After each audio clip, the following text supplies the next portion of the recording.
Hello. Hi. Thank you for coming today. Thank you for welcome to the Greatest Minds Candidates One-on-One Mayoral Forum. I love We're it. so glad to be here. We're in the beautiful Grove Hall. Look at the back. Here we are. The Mecca and so forth. Yep. You are one of now 5 candidates running for office. Congratulations. Thank you. All right, all right. It's a long time since I think I first came on. Gosh, sometime was that in January? That was right. February. Yes. February. It's been a long time since Yep, it was that February. old thing. It was like, should she tell us or should she not tell us she's thinking and all that other Yeah, stuff. We had a yeah, city council yeah, forum and yeah. all that.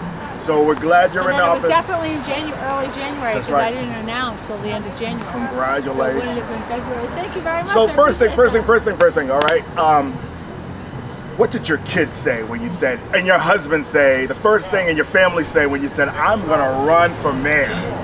My kids are pretty funny with their reactions. They're like along the spectrum of like interest in my political race, and there's a lot of like, okay, like that's what we're doing. That's what we're doing. Mom's always out at meetings, right? Mom's always out at meetings. Now, how many kids do you I have? have 4 boys. 4 boys. I have a 16-year-old, and then my triplets are 15. So full house. You said Full- triplets? I did say triplets. I did. Wow, triplets. Yep. How so- big were you at that time? I was big. I was big. They were delivered at 30 weeks, so they were a little premature. Yep. Spent a little bit of time in the hospital, and they're now 3. They're fraternal. That's also a question I often get: are they identical or not? They're not identical, and they actually look very different from one another. Again, they're a fascinating study in genetics and DNA, but they're great, growing, healthy, active. Appropriately difficult for their age boys. That's right. That's right. Now you went to Boston Tech, or I what was did. it? Was it Boston changed? Tech. Was Nope. the name changed No, yet? on class of '91, they changed. I think officially in '93. Okay. Well, talk about you growing up Yeah, in Boston and Dorchester. Growing up in Dorchester. I love the emphasis with the dropping of the R. I know that's an affection. No, born and raised in Dorchester. Grateful to have had the opportunity to grow up in the city. I think we all know how many people grow outside the city and talk about being from Boston, and we Right. know that they aren't really. Yep. But both my parents immigrated to the United States. 2 very different immigration stories, but one that brought them both here to this city, to Dorchester in particular. And born and raised, I live 5 streets from the house I grew up in. I live behind my in-laws, which is also Wow. pretty cool. Like, we are very much like that local family, and I hope my kids live forever. If they want to, I hope they want to, forever in this city. Well, talk about it. I mean, you've done many things. I know that you worked at the Private Industry I did. Council. You were also a teacher, and I also was. you are an entrepreneur. I do. So, I am. you did all that before Yep. you ran for Yep. office. So give us, Yep. how did that all work So out? I'd say like how it all worked out actually goes back to my days at Boston Tech. When I was a student in high school here in the city, I became involved in student government, the school's student council. I then went on to become a member of the Boston Student Advisory Council, actually ran to be the student member to the Boston School Committee. I lost to that race, but forever I'm grateful for that experience. I say often that's where I found my political voice, where I recognized the power of municipal government, of local government. I've talked a lot recently, especially over the course of this race, having an argument one day with Mayor Flynn about school funding, about the conversation about Boston Tech in particular. Right on. We protested at school committee, we protested at City Hall, and I said to him then, someday we're all going to be voters, meaning the youth in the city of Boston. Those That's kids right. that were involved in student activism back then, and I see myself very much in the young people that are engaged and activated today, especially at the local level of municipal government, those that come before the school committee, those that come before me at the city council, and those that will eventually come before me as mayor. But back then, I'm 15, 16 years old, really engaged in politics and starting to recognize the power of politics and local government.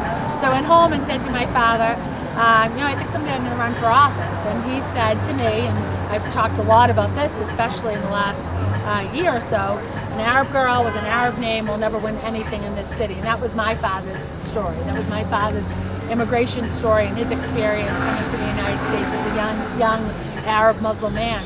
And like a good. That was the 80s and 90s. 70s, yes. 80s, yes. and 90s. That's real discussion. Yeah, no, it was real dinner table discussion Yes. too. And my parents and their stories are very different from one another. My mother came as a young girl. She's Polish. She was Catholic. My father came as a young man in his early 20s, as an Arab, as a Muslim, to Dorchester, to a community I grew up in that was very white, that was almost only Catholic. Wow. And you went to the parish church, and I grew up in St. Margaret's Parish. My grandparents, though, were Polish, came sort of a little bit of a story there. My grandmother, at the age of 14, was taken from her home in Poland to work in a labor camp in Germany. My grandfather was a prisoner of war, a member of the Polish army. They met in a displaced persons camp, similar to a refugee camp, but not the same.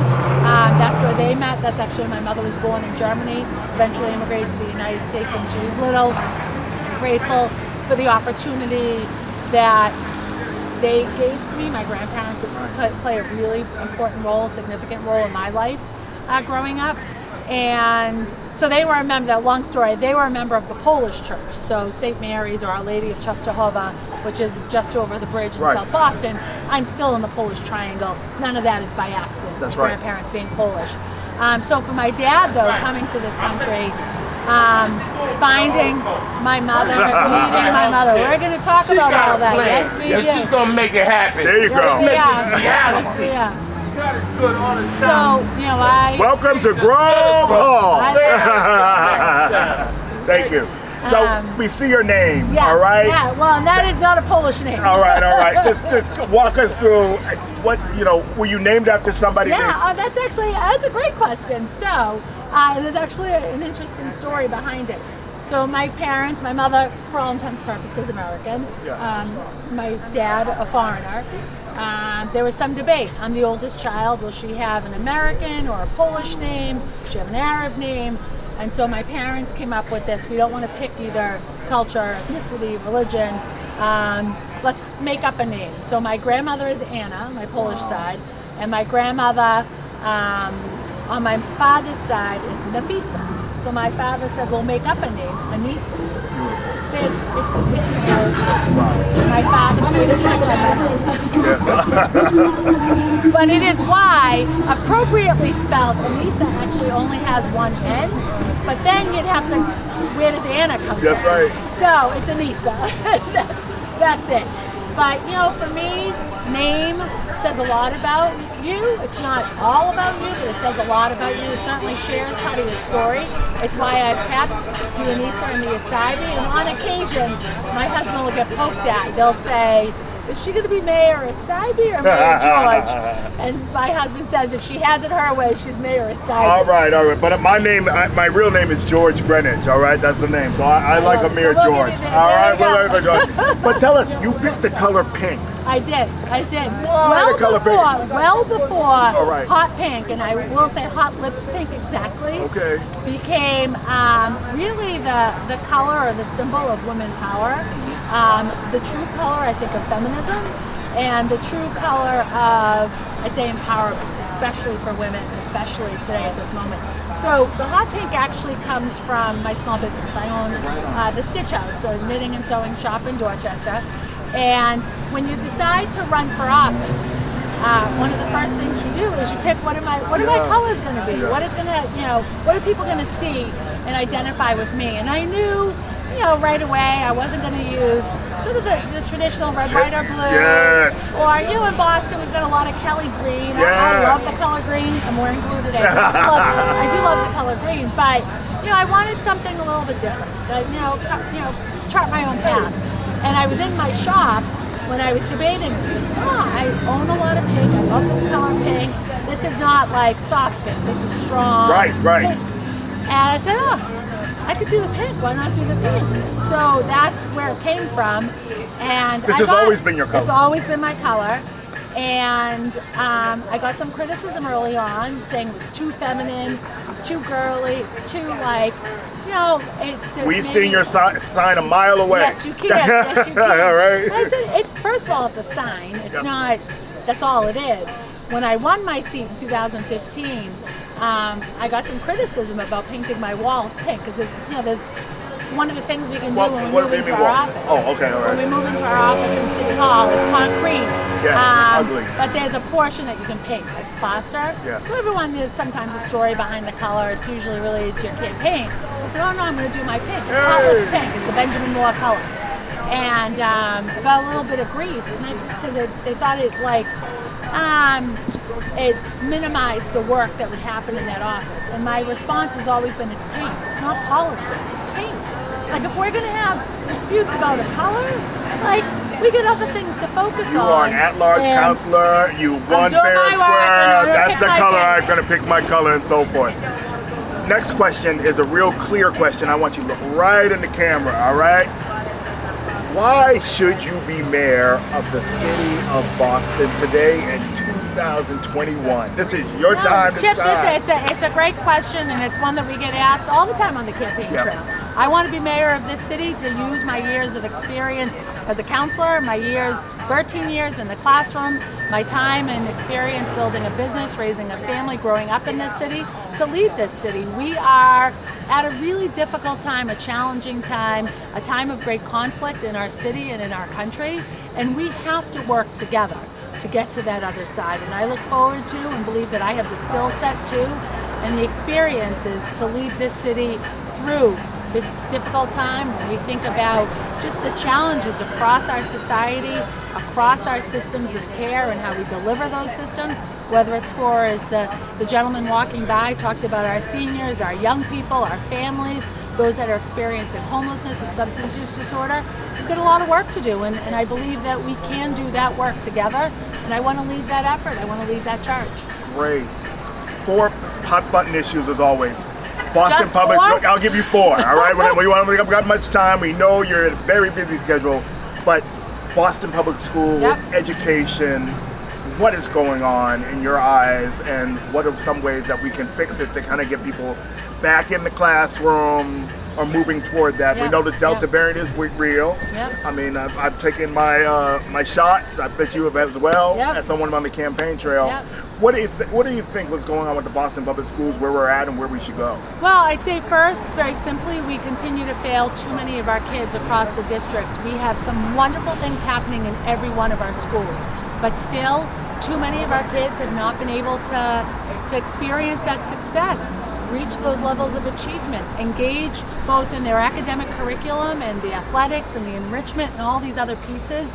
We need to make sure every kid, from kindergarten, pre-kindergarten through 12th grade, when they're in the Boston Public Schools, that they're able to have all of those experiences, that we are truly preparing them for a lifetime of success, that we're giving them the tools they need in which to engage in that lifetime of success. You know, the academics, the rigor, the athletic programming. I'm a former coach, so I talk a lot about those experiences and how important they are for our young people. Also, you have four boys, so I have 4 boys that have to also be athletes. All right, all right. Get all their skills from their mother. I'm gonna tell that. All right, big thing. And their father. And their father, right?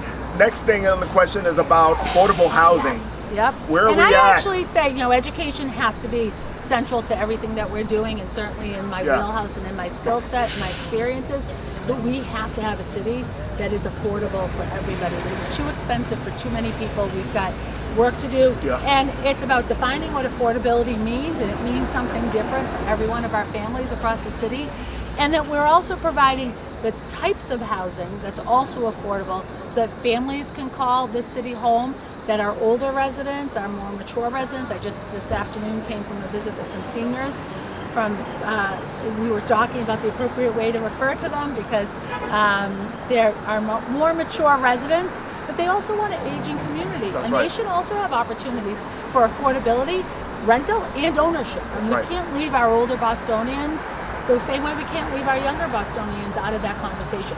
And ownership, especially around the conversation of housing, is critical, but it's also equally important within our small business community. We have to make sure that there are ownership opportunities across both of those sort of spaces and things. Right on, right on. Now, the issue regarding what is going on Massachusetts Avenue regarding addiction, regarding people leaving services and so forth. What's your take on that, and where do we need to go? Yeah. We've been talking about, they said some islands about to open back up, back and forth. Well, it's not about to open back up. It's we're a ways away. So, we have a crisis of homelessness. We have a crisis of substance use disorder and stimulant use disorder because drugs are changing. Behaviors around addiction are changing because of that changing drug. And then we have a crisis of mental health illness across our city. The mental health issue is certainly impacting those dealing with addiction and struggling with substance use disorder. It's also an impact for our young people and our old people. Mental health is also an issue we have to talk about on its own. But as those three things intersect, homelessness, substance use disorder and stimulant use disorder, and mental illness, where those three intersect play out at Mass and Cass, and that's where we often talk about it, but it plays out here in Grove Hall, it plays out in Union Square, it plays out in Charlestown, and in JP, and in Dorchester, and South Boston, and downtown. It is in every one of our neighborhoods. No one is untouched by it, but we do see it in a real way. The sort of the epicenter of that crisis is at Mass and Cass. We've got too high of a concentration of services in that one particular area. We have a desperate need for greater partnership from other cities and towns and supporting us in this work, because almost 70% of the individuals who are coming to Mass and Cass for services, for help, unfortunately also for the network that is a part of this, they're coming from other places, and we need help. We need a tremendous amount of help. We cannot be the only city, in the most part, providing shelter. We cannot be the only city, for the most part, providing all of these services. We have to do more to decentralize across the board. And we need to use the ARPA money, the ARP money, we've got all these acronyms and names for it. We need to use that ARP money to respond to the opioid crisis, to the challenges of substance use disorder. We need to invest in longer term solutions to that problem. A question I'm going to have for you is about being collaborative. Yeah.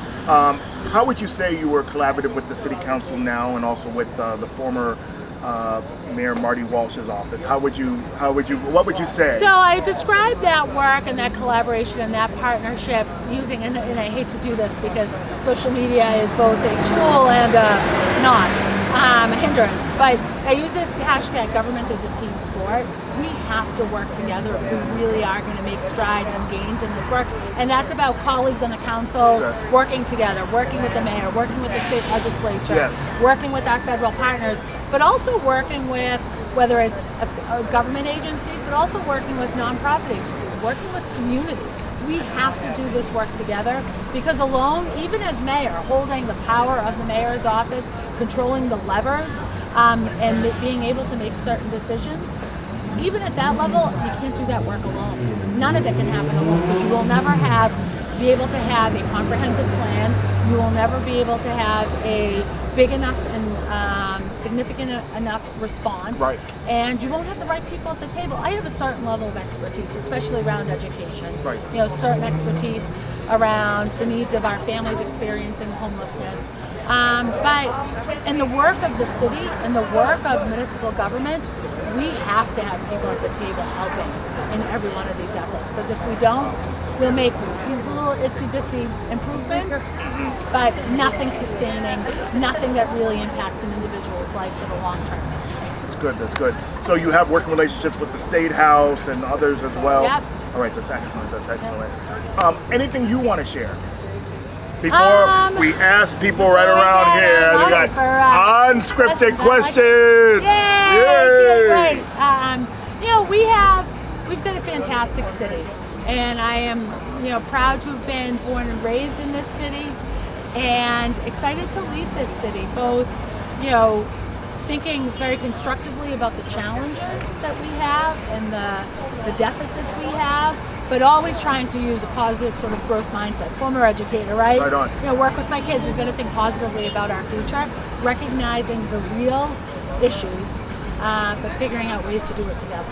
And that's what we have to do. That's the only way we're going to find true success. Excellent. Questions from the audience? Anybody? We have any questions here? Yell out! Hello. I have a question.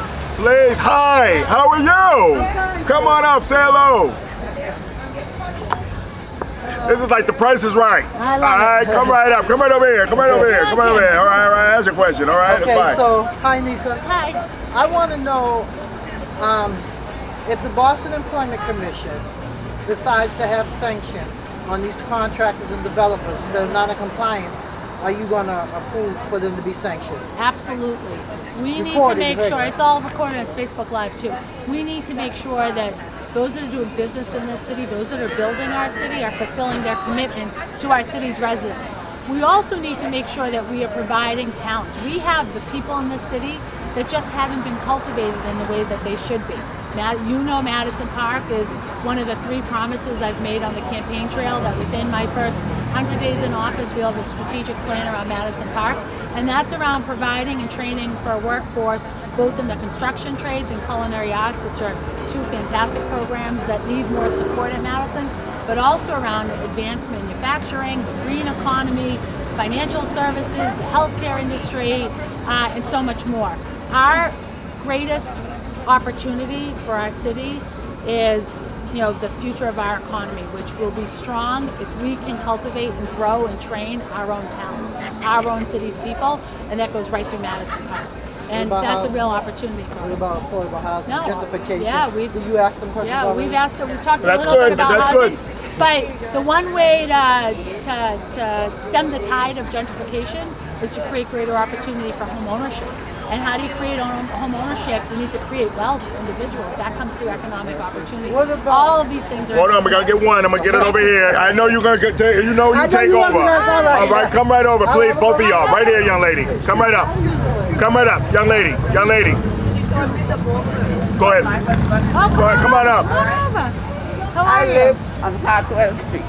Okay, I have a big problem. My car has been hit 5 times because it's a 2-way street. The post office vehicles go up, and then some of them park there.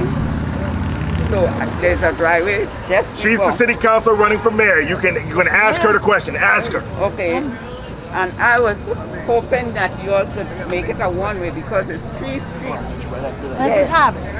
This is Hartwell. Oh, Harvard. I'm The sorry. first one has to go up. Yep. And cars are all parked both sides. And Yeah, I'll certainly, and I think that that's an important question to ask, not just a candidate for mayor, but as a city councilor, I've got work I can do today. And we will, I'm just looking at my staff member because I don't have my notebook with me. Hartwell Street Yeah, it's is right- currently a it's 2-way, right and there's some real across from problems this around the flow building of here. traffic with parking and the fact that it's 2-way. And then if you also would share your contact information with Malika here that works with me, we can make sure that we reach out to you after we follow up with transportation. Right. okay, because I called the 311 and they told me they didn't answer, and then they sent me a letter and said they closed the case. Yeah. In the meantime, You That's gotta a problem. fight back. That's why you a call. problem. That's a we problem. all get those. Yeah. No, We that's all a get problem. those. Every now and then my own cases get closed. I on know, me. right? We all do. Have you read my name? We all do. We all get so them. as I was passing Yeah. here to go home, Right, and I yeah. saw everybody. Yep. I Excellent. stopped. There you go. That's what this was for. That's great. So if you would give your contact information to Malika, when I follow up with the city, I'll follow up with you as well. Okay. Perfect. Thank you.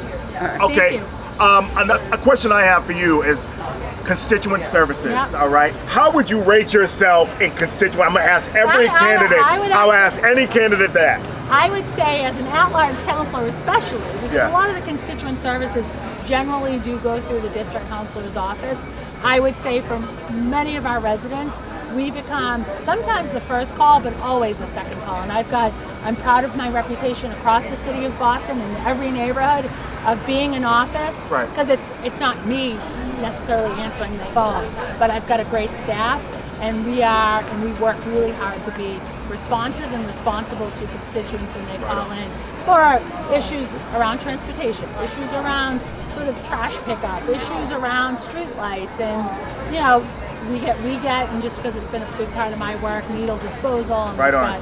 got some challenges around individuals who are unsheltered and experiencing homelessness, needing supports. We've led the way on those efforts, and I'm proud of them. I'm not sure if you know, I worked for Michael Ross as Yeah. a chief of staff for a while. A long time A ago. long time ago, but let me tell you, he was the king of constituent services. He railed it into the staff. Yep, So I yep. just wanted to say, No, I and understand it's- that, and I understand the role of counselors and our role in that. So I really got to give him his props about that. No. It's important, and when you think about when a resident calls an office, they're looking for help, and it may, in the larger scope of life, may not be a major issue. But if you are taking the time as a resident or a visitor to this city or a small business owner in the city to call an elected official about a problem, it's a pretty big deal to you. And so, as an elected official, as a representative, I'm going to take it as a big deal because it's your big deal, so it's going to be my big deal. And that's how we try to take in those requests, considering that. I think it's also important as an elected. Sometimes there are things we can't do. It's right on. And being very upfront Right. and direct about that.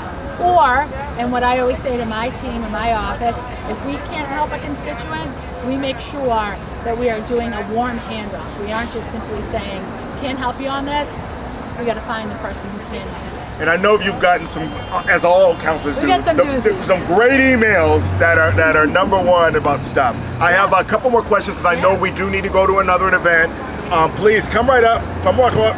Hi. Say who you are. Come up. If you'd like. I'm Come on. Leslie. Hi, I Leslie. work at Boston Collegiate Charter School. Hello. One of the most diverse charter schools in Boston. Greatest charter school in Boston. And I know you mentioned how education is near and dear to you. And I wanted to know your stance with charter schools. How do you feel? Do you have any experience with charter schools? Yeah, so I love the question. Thank you for asking it. First, the Collegiate Upper School and I share a street. You're a direct neighbor to mine, where my home is. And so that's been the majority of my interaction has obviously been with your school and your school leadership and families as they're picking up kids maybe in the afternoon. And I recognize very clearly the important role that charter schools play in educating Boston kids day in and day out. I also recognize the lack of authority I have as a city councilor and eventually as mayor over charter schools. You are a partner in the work as charter schools, whether it's the Collegiate or Roxbury Prep or Brook Charter or any of the other charter schools that exist in our city or serve our city's kids. You are a partner in the work in educating our kids, but I also recognize the sort of the very clean lines of authority that don't exist when it comes to the city and the operations, the daily operations and the work that you do to serve kids every day. Excellent. Do you have fun? Yep. Do you have another question? Brother, you had a question. You rode up on the bike right up behind us and said, I got a question. Say who you are. Hi, Roy. But anyway, situation on Mass Ave. Yeah, We just talked about it. Jump right in. that's a real. The son that Molly Wash just left. You shouldn't have been left like that. You shouldn't have started like that. Now, way out of line, way out of control. You know, the way they're doing it, they're trying to push the people away. When you push them away, you're pushing the people backyards. Right. And that's not right. You know, what's the one that use drugs right in front of police. It's Right. okay. Exactly. It's okay. It should never be okay. Right. You know, people that's on time for, selling drugs and all that, but they telling the people now it's okay to do that. Now, so that's situation. Yeah, so a couple of things. Over the last, certainly over COVID, I think we at the city level and beyond really lost sight of that crisis. Right on. And we see the chaos that exists and the turmoil and the trauma that too many people are experiencing in that area that are dealing with homelessness, substance use disorder, and mental illness, and the impact it has on people, residents in that neighborhood, business owners in that neighborhood, those that come to work in that area, and beyond. We talked a little bit about that stretch. And, the crisis has always existed in this city and became a bigger problem when the bridge came down. Right. We started to just barely touch on the conversation around the bridge. I am a believer in rebuilding the Long Island Bridge and making sure that the programs that are on Long Island, again, this is a little bit down the road. We don't build bridges overnight. We happen to still be in the midst of a fight and debate that's crazy over this bridge.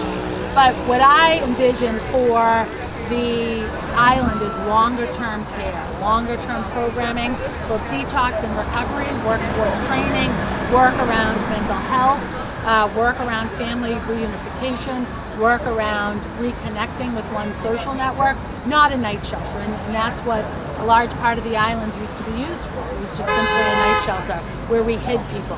That island needs to be. Prelim Day is September 14th, and that's different than primary. So the top 2 vote getters, this is a nonpartisan race, go on to the final in November. So this election is September 14th. I hope to have your vote. I hope to have your support. If you're not there yet, check out the website. Reach out to me. Reach out to the campaign. What's the website? Just say it. It's Annissa4Boston.com. There you go. Just make 2 N's, 2 S's, 2 A's, and an I, and 4FORBoston.com. But reach out, be in touch. Number 1 on the ballot. I hope to be number 1 in your heart. Look at that heart. I love it. I love No, it. but The old heart. we had a little bit of fun, but it's serious work, it's hard work, and I look forward to doing it as your mayor. Please reach out. Check out, too, our policy docs on our website. We very specifically say at the end of each of those issues docs, it's a dynamic document. Read it, inform it. It is for you to inform the people of Boston. I say regular people should be doing this work. I very much consider myself a regular person who enjoys politics, enjoys government, has found success in my work, and look forward to finding continued success for the people of Boston. Thank you Chip, so thank much. you. I'm Thank so you. proud, and thank you for running for office. People don't realize that is your civic right. You got the votes in. You got the number of signatures. How many signatures you had to get? To get on the ballot, 3,000 certified signatures. 3,000 Yep. certified signatures. We thank you for doing this. That's what it is, and we are here to get all the candidates. Thank you for hanging out with No, Greatest Chip, Minds thank and you. State of Young Black Thank you. Boston I right love it. here. I love All right, it. we'll get you all a shirt, and thank you for your staff right there. staff. All the They staff make right it here. happen. They They really make do it make it happen. happen. All right, thank you. you. Hey. Thanks. Great job. Thank you. Great All job. right. Good, good.